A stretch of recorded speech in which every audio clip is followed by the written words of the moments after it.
ஒரு சில ஆஃபீஸரை இவங்கெல்லாம் வந்து பார்த்தோன்னே நம்மளுக்கே நம்ம மனசில் அறியாமல் வந்து பார்த்தோம் அப்படின்னா நம்ம இந்த மாதிரியான போஸ்டிங்லாம் ட்ரை பண்ணி பார்க்கலாமே அப்படிங்கிற ஒரு ஆசை வந்து வரும். அந்த மாதிரி நம்ம ட்ரெயினில் ட்ராவல் பண்ணுறப்ப அங்கே ஸ்டேஷன் மாஸ்டர் வந்து நம்ம நிறைய பேர் வந்து பார்த்துருப்போம். ஸோ அந்த மாதிரி நீங்கள் ரயில்வேல வந்து பார்த்தோம் அப்படின்னா ஸ்டேஷன் மாஸ்டர் ஆகணும் அப்படின்னா என்ன ப்ராசஸ் அப்படிங்கிறத இந்த 1 மினிட்ல வந்து நம்ம ஷார்ட்டாக வந்து பார்த்துடலாம். சப்போஸ் வந்து பார்த்தோம் அப்படின்னா ஃபுல்லாக இன்டெப்த்தாக எக்ஸாம் பேட்டர்ன் ப்ளஸ் வந்து எவ்வளோ வேக்கன்சி இருக்கும், ஒர்க் எப்படி இருக்கும், சேலரி எந்த ரேஞ்சில் இருக்கும், இந்த மாதிரி இன்டெப்த்தாக தெரியணும் அப்படின்னா உங்களுக்கு லிங்க் வந்து ரிலேட்டட் வீடியோவில் அவைலபிளாக இருக்குது.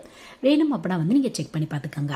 ஸோ ஸ்டேஷன் மாஸ்டர் ஆகணும் அப்படின்னா நீங்கள் டேரெக்டாக ஆக முடியாது. ஃபர்ஸ்ட் ஒரு அசிஸ்டன்ட் ஸ்டேஷன் மாஸ்டர் இந்த மாதிரியான போஸ்டிங் போயிட்டு அதுக்கடுத்து ப்ரமோஷன் மூலிமா தான் உங்களால் வந்து பார்த்தோம் அப்படின்னா ஸ்டேஷன் மாஸ்டர் வந்து ஆக முடியும். ஸோ ஃபஸ்ட்டு நீங்கள் என்ன பண்ணணும் அப்படின்னு பார்த்தோம் அப்படின்னா +2 முடிச்சுட்டு ஒரு டிகிரி வந்து கம்ப்ளீட் பண்ணிடுங்க. எனி டிகிரி, எந்த டிகிரி அப்படின்லாம் இல்லை, ஏதாவது ஒரு டிகிரி வந்து ப்ராப்பராக ரெஜிஸ்டரான ஒரு காலேஜ்லோ யூனிவர்சிட்டியோ வந்து கம்ப்ளீட் பண்ணிடுங்க. அதுக்கப்புறம் ரயில்வே ரெக்ரூட்மெண்ட் போல் NTPC நான் டெக் பாப்புலர் கேட்டகரி அந்த எக்ஸாம்